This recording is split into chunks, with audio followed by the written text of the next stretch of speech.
Yeah, so like I said, Siva and I were discussing if I could sort of show up in these talks and contribute, and we're discussing a topic, and this has always been on my mind.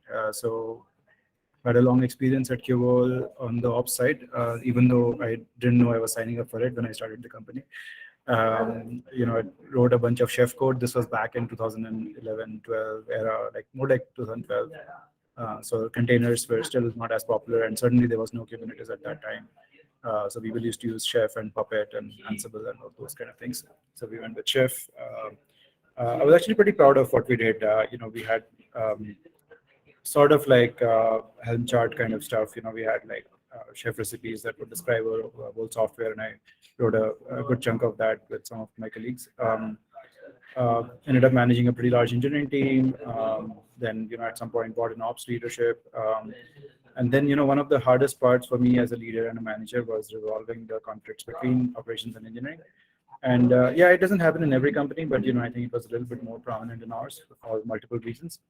But I think there is some tension. So hopefully, the content of my talk would help some of you, if not everybody. And had to deal with a lot of operational stuff because I was sort of responsible for the backend stuff, right? So when money was tight and we couldn't like sort of raise like gobs of VC money, had to sort of reduce AWS costs, and security was always a big deal, and so on, right? So a lot of things that I think many of you might be going through, sort of been through some of those challenges, and it was pretty hard experience, I think, overall. Obviously, my viewpoint is biased by sort of this stint. I mean, I did have obviously operational experience at Facebook also, but I think the bulk of it is from my keyboard days. Also, I don't have experience with like mobile apps, for example, right? And it's very much colored by the B2B experience. So please take my sort of thoughts with a grain of salt. May or may not apply fully to yours. Yes, I was trying to get some real life sort of stuff into this. So we had a very famous outage on, and everybody in Qvol who was there at that time remembers this date, Feb 7, 2017. So we had a 2-day outage. All of us were in a room and sort of trying to figure out how to bring the service back up. So that's a picture back from those days. My sales guy and my support guy are also in the room.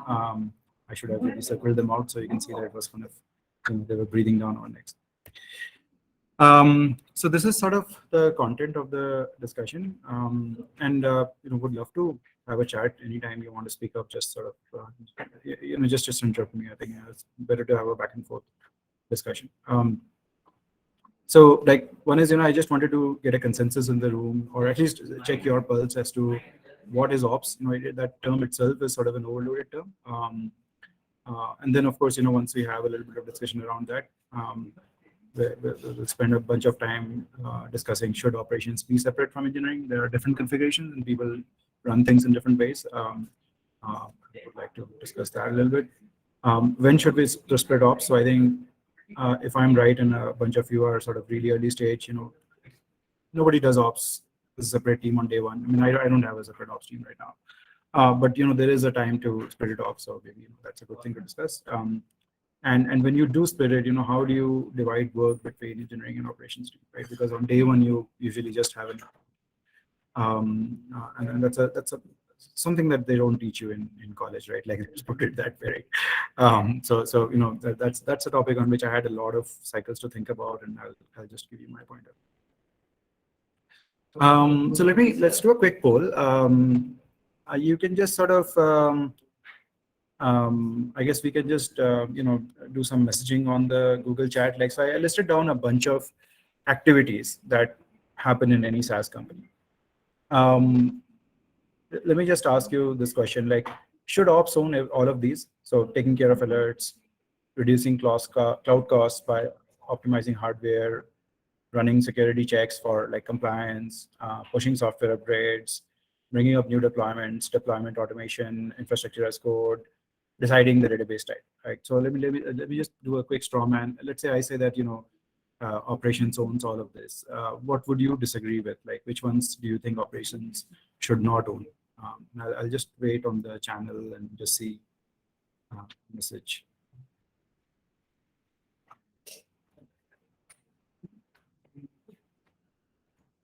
So Piyush, operations should when you say no, ops should not own any of these, or should own all of this? In my opinion, they will own few of these, but not all of these. Very Okay, few so of which these. ones should they not own? Yeah, let's talk about which ones do you think they should not own? Okay, not I designing think database. Yes, they should not own taking care of alerts, cloud costs, right? Then pushing software upgrades, deployment automation, deciding Postgres, Mongo. These are all more development and engineering related concerns, and I would love to shift all of these to the engineering team. Right now, bringing up newer deployments and running security checks, ideally engineering can still do it. But I mean, if my infra is sufficiently large enough, I would want a separate team for these because these are slightly more specialized in my experience so far. I mean, I could be wrong. But yeah. Okay. So okay, let's take one by one, right? So taking care of alerts sounds like Piyush, you said operations should not own this, engineering should own this. I see the same opinion from Pradeep in the room. Does anybody disagree, or everybody thinks that engineering should take care of this, or do some people think that operations should take care of this?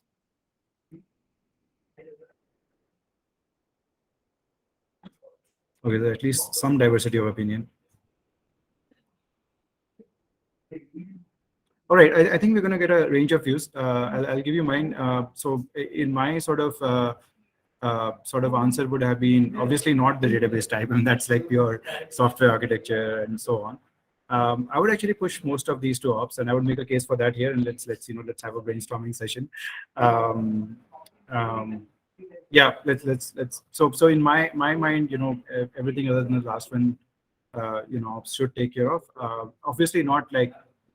Even ops typically has like the SRE sort of role and DevOps, there's a mix of different types of people. I didn't want to go into that, like that becomes really complicated to discuss. But for example, typically SREs take care of alerts. In most of the industry, some people do it differently, but yes, I mean. So anyway, let me sort of so that's sort of my point of view, and I'll just keep pushing on and tell you why I came to that conclusion. So yeah, मेरे ज़माने में I'm an old timer, so I don't know if there's anybody from that time here. Siva is a little bit close. So we started life in writing database software, right? And my first job was in Oracle, and then it was in NetApp. But Oracle is a very, very good example. If you thought of the software engineering team in a company like Oracle, we used to just produce. I mean, at the end of the day, we used to produce some binaries, right? And probably some scripts and so on to sort of orchestrate those binaries. And there was documentation, right? Including very, very thorough operations manuals. Actual operations was not done by Oracle, right? So you ship the database software and the customers would do the operations. And one of the most famous things about the Oracle database, and you were told this the moment you joined the company, is that nobody ever deploys the .0 version of Oracle software. So for example, I worked on Oracle 8.1, I think that was the only release I worked on. And nobody would deploy 8.0. 8.0 was purely for testing, right? So it would take Oracle at least 2-3 minor versions to sort of, stabilize the software, and then customers would start sort of putting it into production. The customers did a lot of shadow testing. So all the big banks and big customers, they would sort of set up this new database and sort of, I don't know how they exactly did that, but they would somehow shadow test it. And obviously the hardware configurations were very, very diverse, right? So you had all these Sun, HP, Dell, and all these guys, and then in the storage side, EMC, NetApp, and all this other folks, right? That's how the world used to work. And then I think what happened was, now we are in a very different world. We have cloud and SaaS changed everything, right? So when you hit an API, engineering and ops are both hidden behind that API. The customers, our customers, don't have an ops, right? That's the whole point, right? Partly it's the whole point, right? They may still have some operations around IT teams, sort of provisioning software, purchasing it, some permission management kind of stuff. But by and large, they don't do much ops, right? Infrastructure as code really muddled boundaries, right? Because it used to be that hardware was something physical, and that was what operations people did. And if you look at like companies even in India, like InMobi, for example, right? I'm not sure of today's configuration, but like they used to have very large operations teams, and one of the major things they used to do was set up data centers, image machines, and set those things up, right? now that's all gone, right? We're just all dealing with like these software constructs, VMs, containers, and we don't ever have to touch any hardware. Obviously, serverless is also doing the same thing, right? We are not just not using hardware, not even using VMs. We just started using some abstract services behind our SaaS software, right? And then I think the second point is that independent of all this, I think the slow pace of software delivery, like the speed at which Oracle delivered software, I think it's just sort of completely outdated, right? So you just can't not ship fast. Shipping fast allows you to discover markets earlier. It allows you to fail faster. And since you are interconnected and you're using like other things, you just can't like ship after 2 years, right? I mean, every whatever you decided to use would probably be gone and deprecated by that time, right? So the world has completely changed. And I think it leads to this sort of, it has led to this sentiment. Hey, I can do ops, right? I mean, if my product is an API and I'm writing the code and I'm doing the operations within the company, that separation between Oracle and Oracle's customer is now gone. We are all sort of like in the same company, and like the natural sentiment, at least from you'll hear from a lot of people, is that hey, like, I can do ops, right? So my team. So I think one of the most common sentiments I used to get was, hey, I have a very smart engineering team. I run the service. I can do ops for myself. Right? I don't need operations people. Second one would be, hey, operations people can't clear our coding interviews, right? Because obviously you're taking the same kind of interviews that you're taking for engineering, and you get that sentiment. Ops people don't do enough automation. They're too conservative. They're too slow. And then once in a while there would be errors. Operator errors are just like part of the error spectrum, and you would get this sentiment, hey, ops just screwed up my service, right? So like, why does my uptime depend on the ops team, right? I mean, I can do it myself, right? And then there's this sort of backdrop, right? I mean, let's just hire engineers, right? Like, why do we need these folks, right? Let me pause here. I mean, how many of you sort of empathize or agree with some of these sentiments? Any comments? All right. Okay. Somewhat. Yeah. So there is a spectrum again, right? Some in the middle. Some. So many of you have been through this, so that's great. I think we'll all have a different point of view, but I'm the speaker for today, so you'll have to live with that. Anyway, so these are the sentiments, and just like all of you, like I've sort of been through this. This is a real life example, and I was really new to the job when this happened. This was really long time back, and I was puzzled. I didn't know how to react, and I was sort of the manager of the team, and there were like these two people fighting. It wasn't just the two people; it was actually a recurring pattern. So let me just go through the discussion, right? So software engineer one, because I can't take names, just says, hey, this operations guy, we have the chef recipe. It's in Git. But he asked me to make all these small changes. Just go and change it yourself. And the operations guy replies, I don't want to look at your chef code. I don't know how it works. And software engineer is like, hey, why can't this guy read code? Like, why do we have this guy at all? He can't read code. Like, why do we have this guy? And this was a tough job. Like I was like sitting on top of these two guys. Both were good people. They were a good engineer and a good operations guy, but kind of going at each other, and I couldn't figure out what was wrong. And now I know exactly what's wrong, but at that point, that day when all this happened, I wasn't sure what was going wrong. Let me just quickly pause here. Anybody wants to take a crack at this? Like, what is wrong in this? Like, what went wrong here? Any guesses? Sorry, yeah, too contextual perhaps, but let's move on. I'll tell you what went wrong here. So let's come back to this question. Should ops be separate? And I think there's a whole bunch of like sub questions inside this. Should there be dedicated operations people? Because that's you can still have those dedicated people within engineering teams. So there's a second question. Even if I have dedicated people, should those roll up to individual engineering teams? Well, if they don't roll up to individual engineering teams, should they even roll up to the VP of engineering? And if they don't, what are the downsides? Actually, forgot the downside slide, so I'll just cook it up on the fly. So these are, I think, some of the most fundamental questions, and obviously every team will need to make a call for themselves. But this is sort of the main decision spectrum, right? So here's my take. Again, today I'm the speaker, so I get the opportunity to opinionate a little bit. My conclusion was that for B2B SaaS, you should definitely consider a separate operations team. My primary argument for that would be that reliability is extremely important. And for most B2B SaaS companies, preventing churn and expanding accounts is a key part of their overall revenue strategy. NDR is a very famous term. I think half the people in this room probably are very familiar with these terms.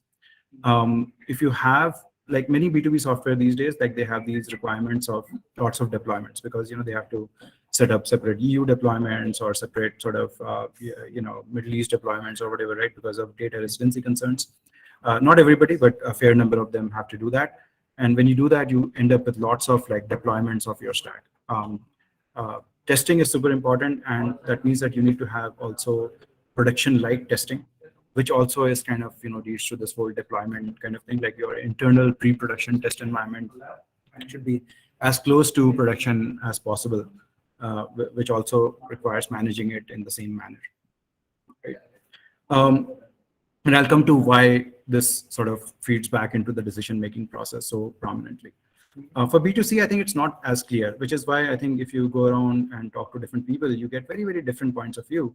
So for example, if for B2C, like some failures are okay, like you do these 1%, 2%, 5% rollouts, little bit fails, it's okay, right? I mean, you have millions of users, nobody breaks a sweat, right? One key factor of B2C deployments typically is that you have a singleton service, right? So like, there's just one Gmail. It might be geographically distributed, but there's not like a Europe.Gmail and a US.Gmail and whatnot, right? At least not, we can't see that. And so on. And that's true for like all the consumer companies, whether it's Flipkart or so on and so forth, right? So a singleton service is a very different beast from a multi-headed sort of a service where you have like lots of deployments. And that really changes the argument in terms of like, who should manage it and so on. B2C, again, moving fast is more important than reliability. Like, so in B2B, you have to like every error that you make, again, not for everybody, but for a number of areas, it becomes a build versus buy argument, or it becomes a argument for somebody who, inside the company, they can say, oh, this vendor is having problems, let's go and evaluate some other vendor. So you don't want to, make reliability an excuse or a reason for churn, right? Whereas that's just not the case with B2C, right? My Yahoo Mail goes down for some time, I don't care, right? My dating app goes down. I'm not on a dating app, but if it goes down, I probably don't care. And even if you did have an ops team, and you can sort of delay it out a lot more. So my biggest reason, and I was thinking of how to convey the sentiment here to this group, and again, it's the point of view. There are many factors behind sort of suggesting that for B2B SaaS, operations be separate. But I would say that the number one argument in my point of view is that I came to a belief that engineering and operations are really institutions which are different in characteristics, and that they really need to hold each other in check. And like, everybody who's familiar with sort of institutional design, and, like you look at our democracy, and so many sort of other sort of configurations in the real world, right? We design systems which balance each other out, that hold each other in check, right? Like obviously the legislature versus judiciary versus executive and so on, right? So I try to come up with some examples, right? So where, you have a different mindset is needed, right? So engineering manager would say, hey, my developer needs production access. An operations guy would come back and say, why do they need access and what privileges are required, right? And you can see in this conversation that these two individuals are holding each other in check. Because if the ops guy was not pushing back, every developer would end up having access. Now, I think you could certainly argue that, it could be that checks and balance could be within the engineering hierarchy. But, this is an example of where operations can add that layer naturally.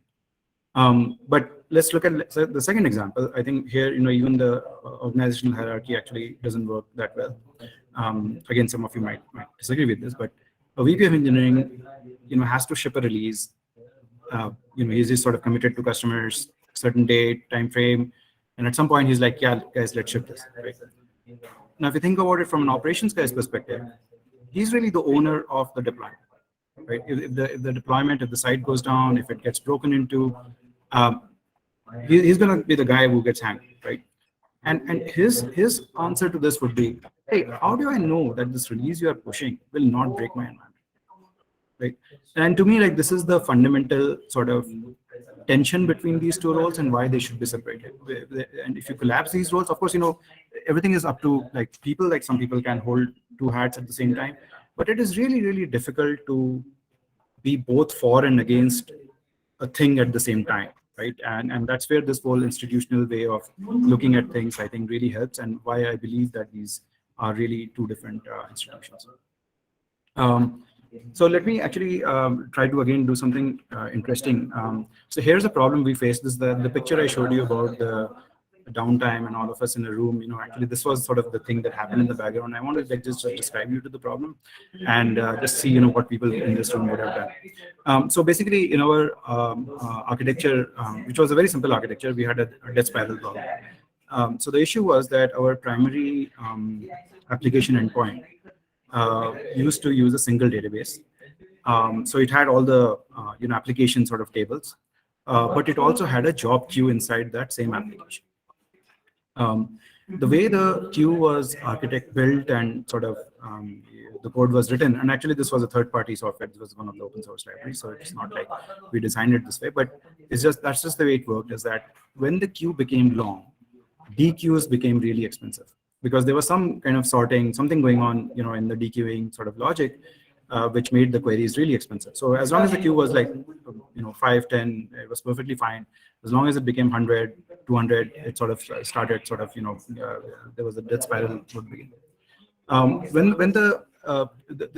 the queue became long and the dequeues became expensive, the database started running really, really hot, and even regular queries started timing out.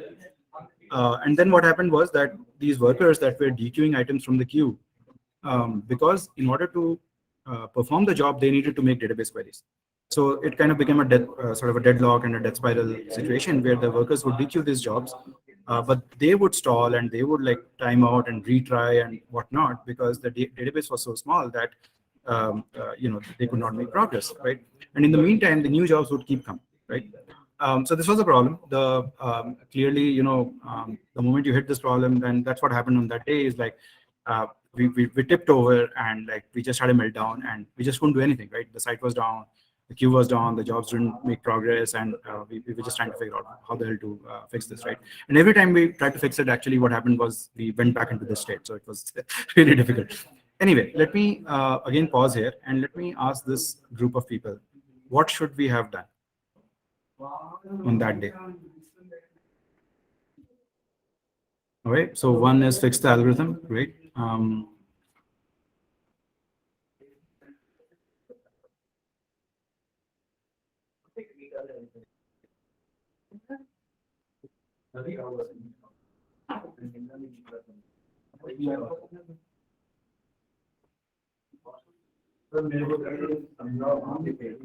Yeah, I got the answer I was looking for. Okay, all right, cool. Thank you, folks. I think let me go back to my slides. Yeah, so I think as several of you have pointed out, the right fix is the algorithmic fix, right? Obviously, like this is a very, very bad architecture, so we need to fix this. But I want to point out the engineering versus ops mindset. See, this problem didn't just happen on one day. It was a known problem. And the engineering versus ops mindset is the engineering mindset says, as some of you replied, let's fix this problem, right? Let's move to the latest queue. Let's use a new something new, right? Because obviously whatever open source software we were using was kind of pretty crappy, right? It shouldn't have had this problem to begin with. So there's a right fix for this, right? We knew about this for many months, but we decided that what we were doing was we were doing what engineers do. We were trying to fix this property. Now, if you put on your operations hat, what we should have done is we should have said, hey, before we do the right fix, let's fucking, let's do something now so that this problem never happens, right? So I'm not talking about after the event, but before the event, we should have said, look, this is a sword hanging over our neck. Let's just do something immediately with minimal software, right? So yes, while ops is not the right term fix, but in the short term, ops is a great fix. It prevents business danger, prevents customers from being lost. And by the way, I think that we ended up losing a very large customer because of that. So the reason I mentioned, brought this up is that this mindset is actually a very, very different mindset, right? Both are correct answers, but you actually want some people in the room who are thinking about the right fix and trying to do that and prioritizing that. But you also want another person in the room who has a very different mindset, saying, look, I don't want more code. More code is more bugs. Right? I want a solution today. Yes, you will write a better code. You will get it fixed. And that's all great. But I don't want the business to suffer. So give me a fix today. Right? And at least, what I felt was that it is very, very hard to achieve both of these mindsets in the same head. It is possible, and anything is possible, but it is not natural. And one of the reasons why you should consider separating engineering and ops is to bring in people with different mindsets and who can think about problems and solutions with a different sort of a lens. So there's lots of comments here. I'll just try to.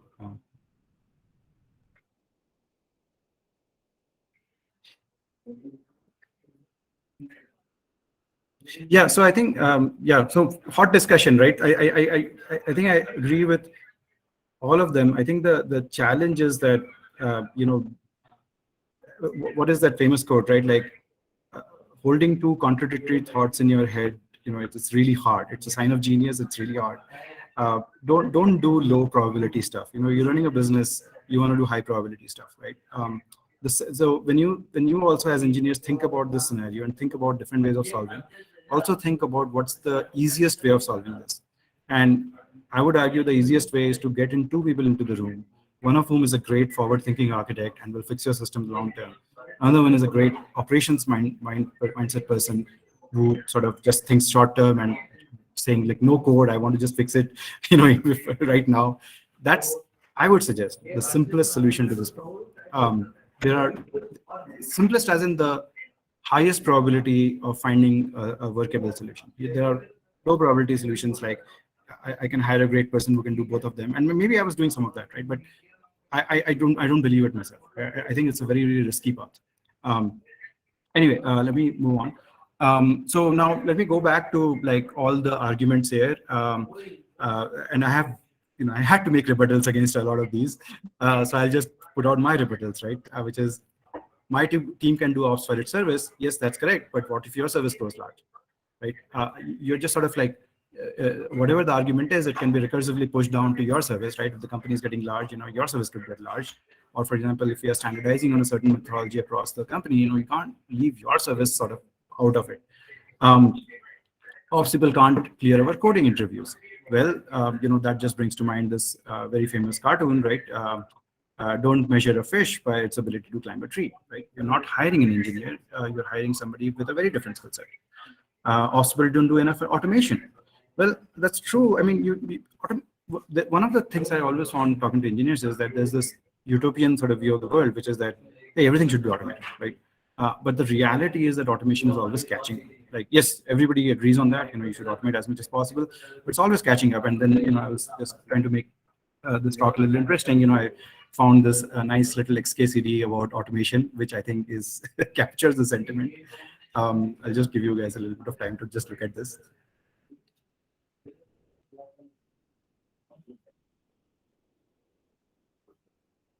Right. So I think the meta point people forget is that code is always take code seriously. It takes time to do it well, and automation is always catching up. And in a fast-growing company, there's always manual work piling up that cannot be automated away. Ops folks are too conservative and slow. this was actually a positive for me, right? I mean, you want the ops guys to ask you why they should push your software and why your software is not broken, right? Now, again, I understand, it doesn't fit into like early stage startup or, a B2C company perhaps.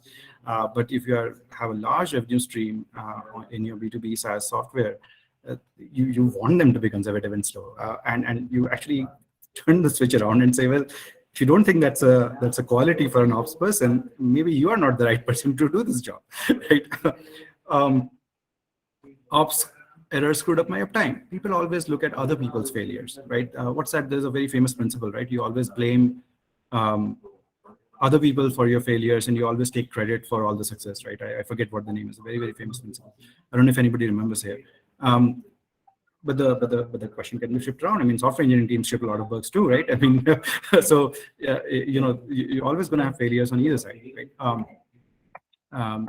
So anyway, so I think my this was my sort of summary realization that this is really a mindset problem, a specialization problem. There are other division of labor, separation of concerns. There's lots of in human history, there's tons and tons of terms to describe, what I was trying to describe in the last 15-20 minutes. And then if you buy this thing, I think the only question you have is, hey, when do I split ops, right? I mean, obviously you're not going to do it on day one. But these are some of the things that I could think of where these are signs that perhaps you're ready to split ops. One is, you just start getting too many alerts. I was actually a little surprised that people want to send alerts to engineering, because I've also seen that engineers get burnt out. If you just have too much on-call duties and too many alerts and so on, right? I mean, you can while you have that ownership mindset, I get that, but you can also have a simple burnout. You're starting to see operator errors in production.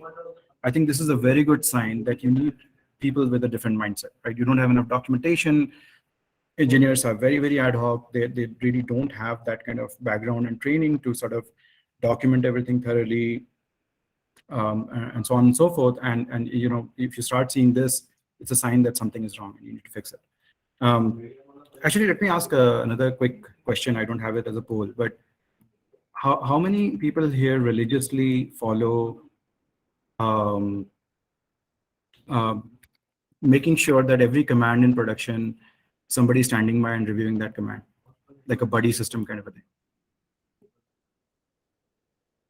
So if you have a production SaaS deployment, great.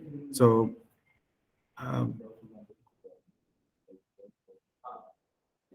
fantastic. So I think I would suggest, if some of you don't have it,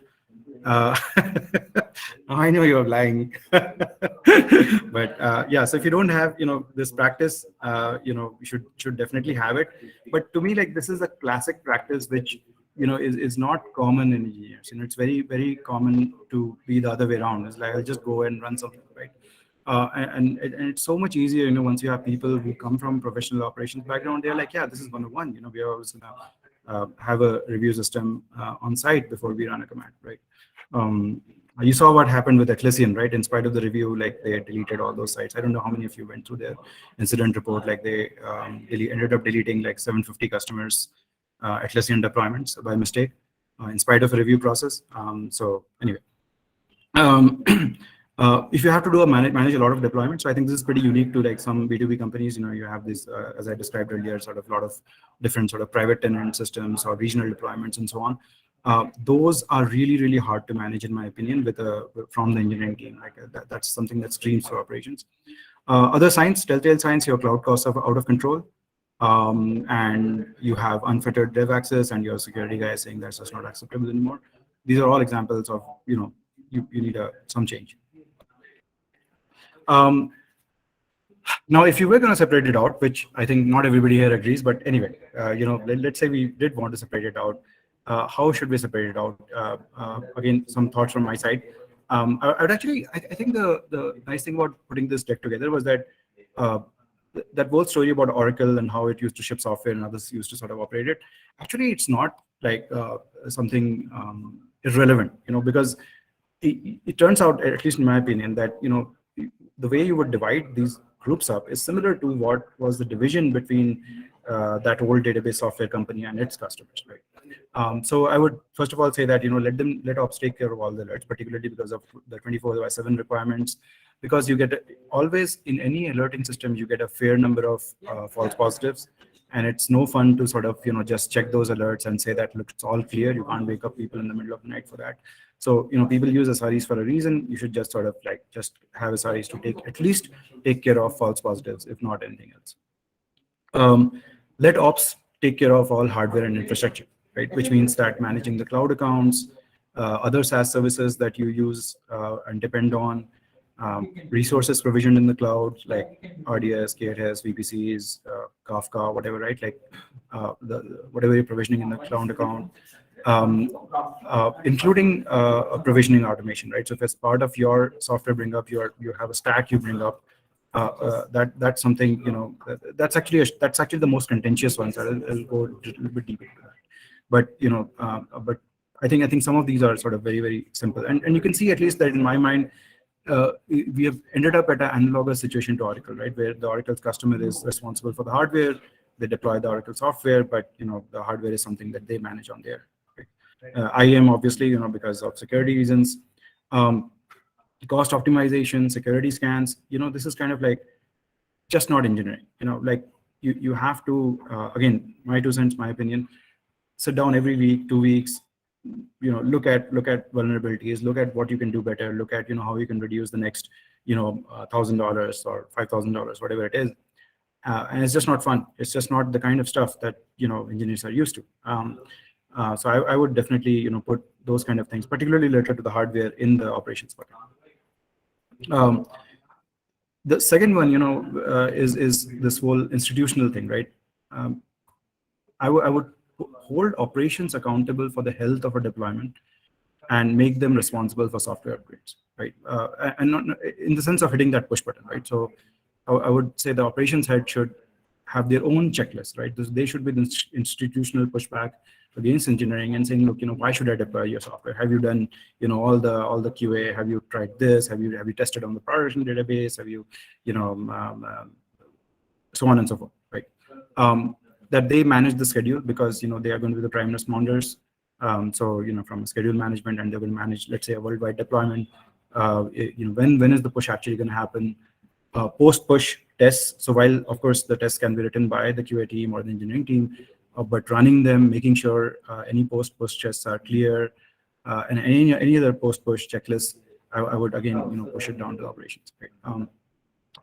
New deployments, again, you have this data residency requirement. You're doing a lot of deployments. That's not the kind of stuff that you want to sort of. I mean, it's just not fun for engineers anymore. I mean, that's and also it's not the kind of thing that they are good at, right? So I would just sort of put all of that in this operations bucket.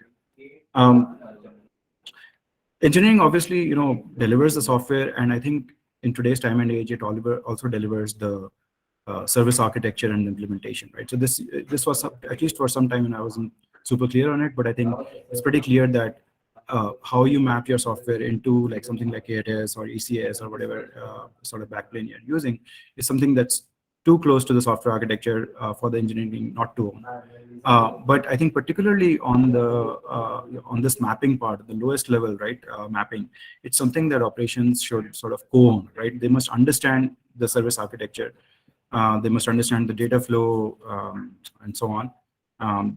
They ideally, I think, should review the changes so that their understanding of the service architecture sort of keeps up with the service architecture as it evolves, and should be able to make small changes. Right? Now, if you go back to the chef sort of incident I talked about a long time back, it was actually similar to this, right? Which is that we just didn't have this protocol in place as to what was the right boundary between engineering and operations. And what to what extent operations was expected to understand something like chef, and to what extent engineering was supposed to give them great documentation and so on, right? If you can go back and look at the old world, in the Oracle database, while the database company would shift all the software, they left a lot of operational stuff for customization. It was a single node or maybe a bunch of nodes. There was no KTS, but they were equivalent abstractions, right? How many processes are there?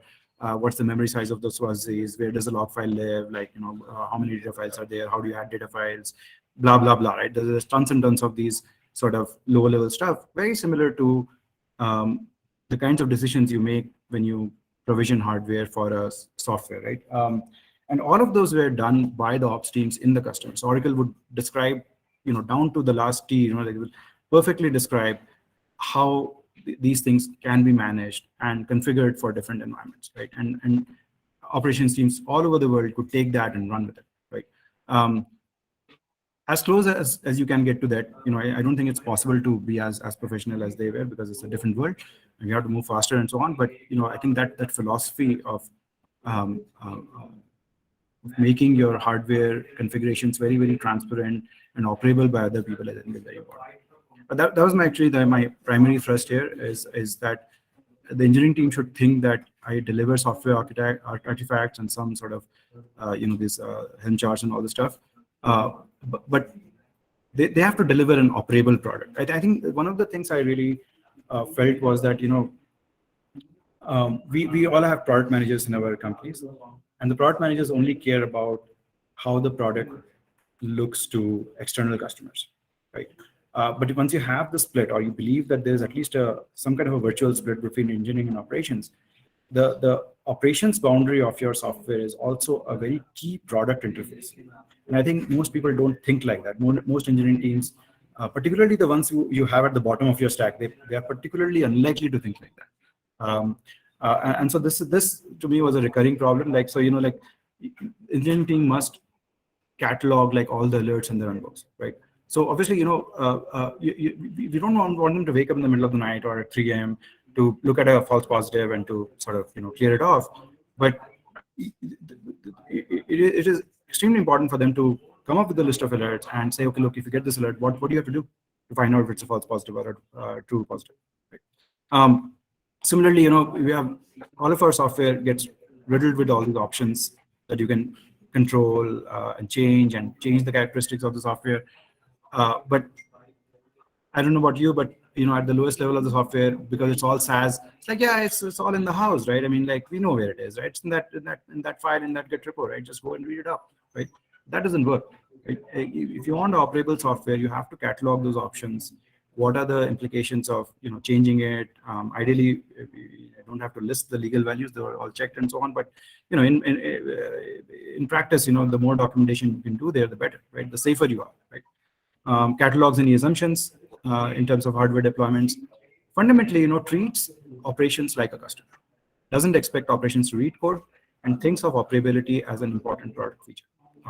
Aspirational stuff, but I think the better we can do, the better it is for everybody. Another thing that I found is that that drawing it out as a binary is actually not helpful, because there are all kinds of teams in engineering. Like, you have the UI engineering teams, you have some data engineering team, you have like regular application software teams, and some of them are closer to like operations kind of stuff, and some of them are far away, right? One thing I felt, and I, again, may not apply to all companies, is like, it's nice to be able to define like a lowest level team in engineering. I'm just calling it a platform team, because I think of all the terms I've heard, that sort of has made the most sense to me, which sort of is managing the lowest level in your stack. And these are typically all these caches, databases, queues, and the lowest level sort of building blocks of your software, which the higher level application software uses. And if you take care of the lower level, if they are working fine, typically the application is sort of like, it's working fine, right? So I ended up with a similar configuration at Qbol. Facebook had a very, very similar, and a very large infrastructure engineering team. So this is the team that used to work on Memcache and Tau, and like, they've written a whole bunch of papers in different conferences. All the photo storage, the database, like they had MySQL gurus, they had Memcache gurus, and they modified Memcache to make it a sort of a Redis kind of a thing, and so on and so forth, right? And that team was sort of the glue that would sit between engineering and actual operations, and they would work very, very closely together. So I think this sort of model, I believe Flipkart also has a similar model, but I'm not 100% sure. But I found this very useful. And if you end up with this kind of organization, one way to bridge the gap is to have very close relationship between platform and this platform team and operations team. Things that I saw work very well, where one team would attend the meetings of the other.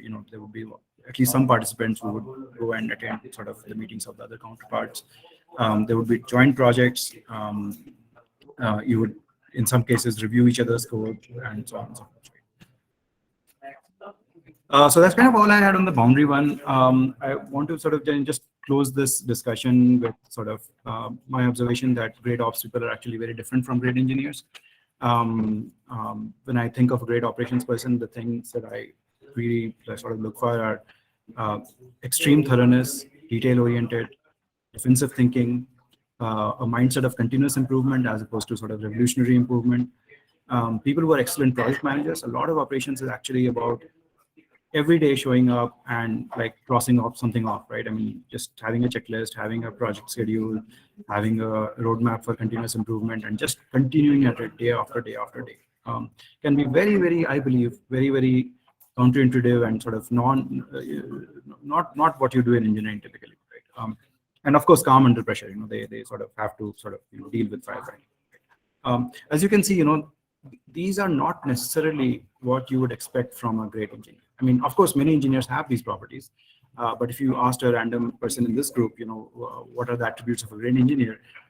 I'm not sure, you would see all of them or any of them actually. Probably the first one, perhaps, but may not.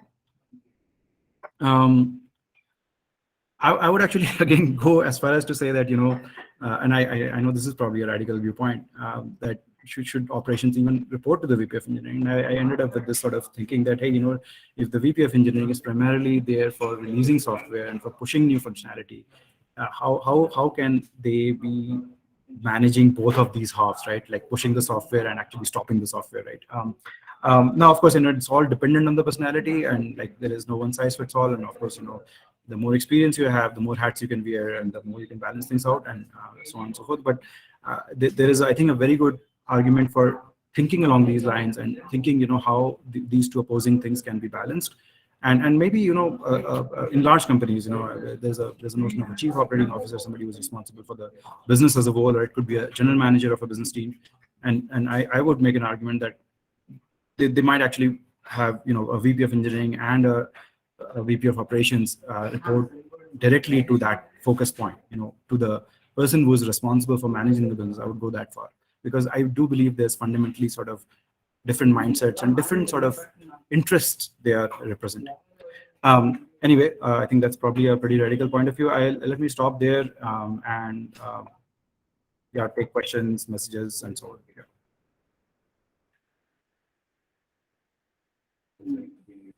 Folks, please feel free to post your questions either in the Q&A section or maybe just in the chat. I think that might be easier. No, I think CTO role is very different, Pradeep. Traditionally a CTO is supposed to be forward-looking, right? I think topic for another day, but a COO is like, let's not use the term CEO. I think a lot of companies have like a GM concept, right? Like if you look at the Amazon AWS structure, every business has a general manager who manages the P&L for that business and is responsible for that business. It's kind of like a CEO of a small startup, right? Or even a mid-sized startup, right? And like if your site goes down, it's the GM who will get fired, right? So if that kind of structure was possible, I would say the operations guys would directly report to the GM. I don't know what AWS does actually. I'm not sure about it, but that would be my suggestion.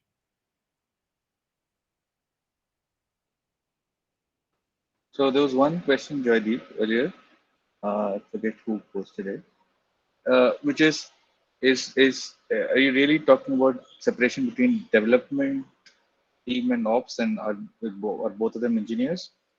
I think there's some little bit. Yeah. So actually, see, what happens is that so I did not go into this. So once you say that, look, operations manages hardware, right, and it particularly manages hardware provisioning, which also has automation. You end up having some engineers in operations also, and those are, I believe, the ones that would best fit the DevOps bill. But I think DevOps is a very confused word in my opinion. I think it is kind of like socialism or secularism. Like it means different things to different people. But I would say that with the way I have described things, there is natural room in the operations team for sub-engineers, particularly those who are into automation around the operations boundary, right? Which is hardware provisioning, cost optimizations, security checks. Wherever you have these kind of activities, you would end up automating some of them. And obviously you would have, engineers who can code in those roles.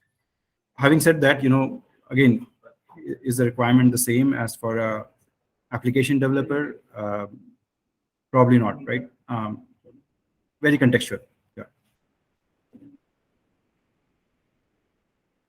So no one does ops manually nowadays, right? Everybody is doing DevOps only. So I feel ops is all engineering. So why are we saying that ops are not engineers? So what you're saying There's is a lot of ops manual stuff.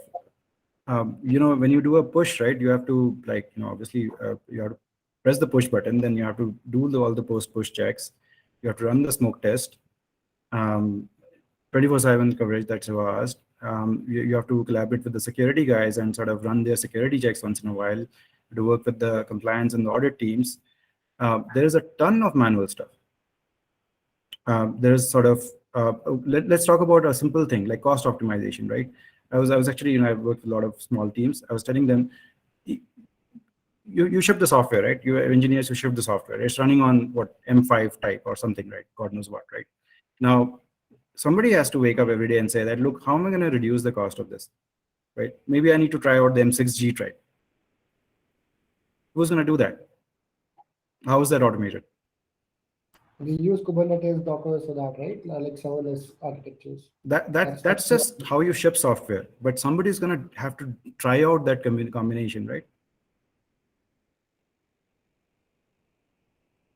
These are all manual. I mean, again, ideally our world would have automation and I was pitching this to somebody, write some software that would take a sort of application and just try out all the different hardware combinations underneath and find the best hardware for you. Right? But that software doesn't exist today, right? In practice, somebody's doing this. Somebody's looking at the utilizations, memory profiles, trying to figure out, where there's room for optimization, what new machine types Amazon has released or your favorite cloud vendor has released, and they're trying this out, right? Who would do this? This is completely manual.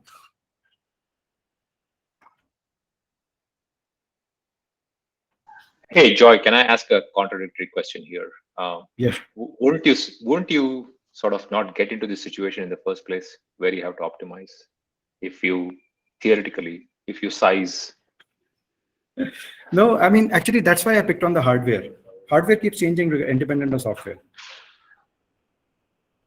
Oh, yeah. You can never figure this out. You can't right? figure this out. Yeah, you're right. You can't figure this out.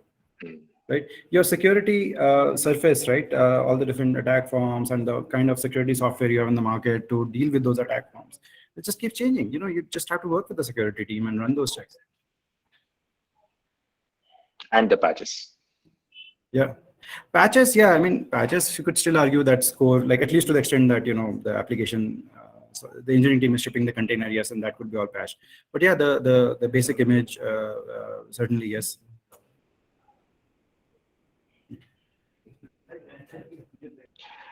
Yeah, man, this can't be automated. Really hard. I mean, how do you keep up with? You need to have some sort of a prediction tool that can sort of predict what's going to happen.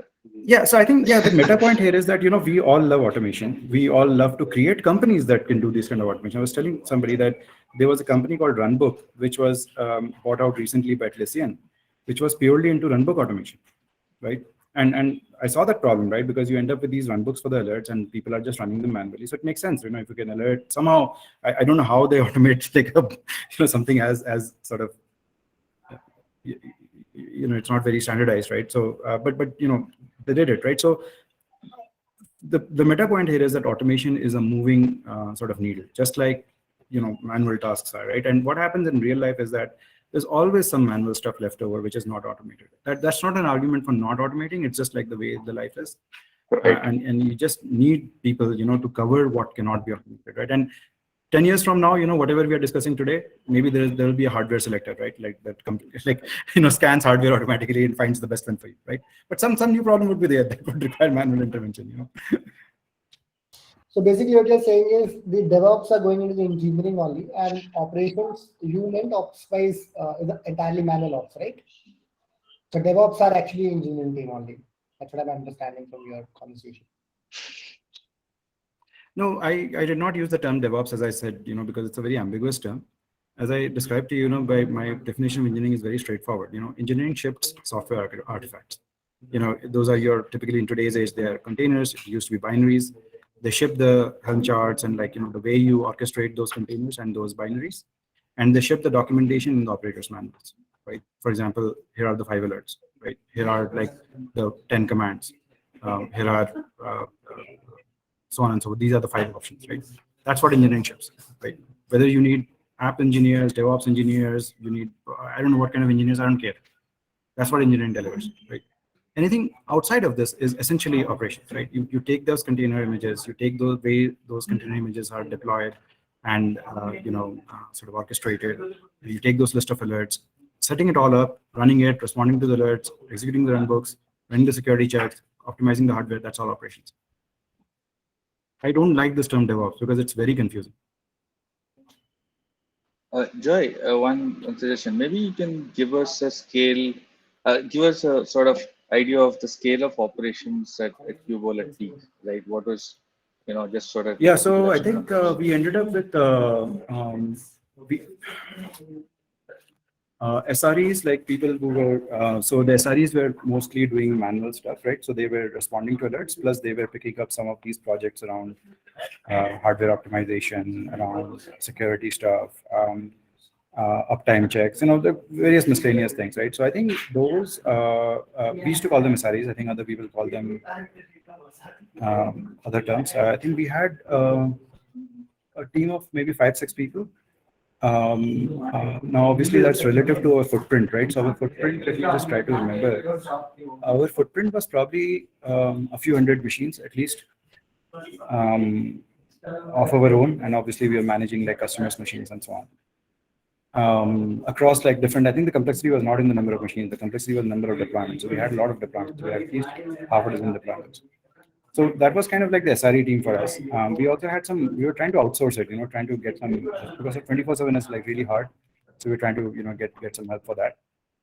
Then we had automations engineer inside the operations team, which are called DevOps, right? But again, I don't care for that label. They were doing some of the automation required for managing the hardware and, whatever fell into the operations part, right? And never mind what I spoke, our split was also not that clean. We had some gray areas, so there was some overlap in engineering. So I think those DevOps team was about 4-5 engineers, or maybe 3 to 5 engineers, something like that. And we had a platform engineering team. We used to call it an infrastructure team. I didn't know the term platform. So I think that was about, there was probably about 8-9 people at least, maybe 10 odd people.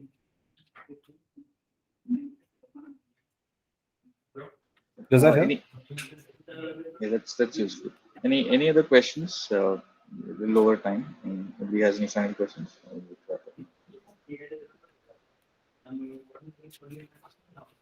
Okay. Hey, Right. sorry, one last question, if you have time. Sure, yeah. Jerry? Yeah, sorry, might be a noob question, but is there a thumb rule to follow or any heuristics that, or when to set up a different ops team and, get out of the DevOps and, maybe, actually set up an entire SRE team? Like any thumb rule in terms of deployment size? Yeah, that was there in one of the slides. Again, this is just thumb rule. I think I had one slide on this. Pull it up again. These were some thumb rules. Getting too many alerts, engineers sort of getting burnt out, responding to alerts. The second point to me is more important. Chaos in operations, lack of discipline, lack of documentation, lack of very, very systematic way of managing your production footprint that results in sort of errors. Or if you saw that another aspect is lack of coverage, which is only one person knows how to deal with this, or a couple of people know how to deal with this. Okay. Does that sorry, make sense I think I to you, dropped off in this. Yeah, thank you. I think I Okay. dropped off on this slide. Apologies. Yeah, thanks. Sure. Okay. All right, cool. Thanks, Jaydeep, for the talk. Thanks, everyone. And yeah, we'll have the recording shared. Right.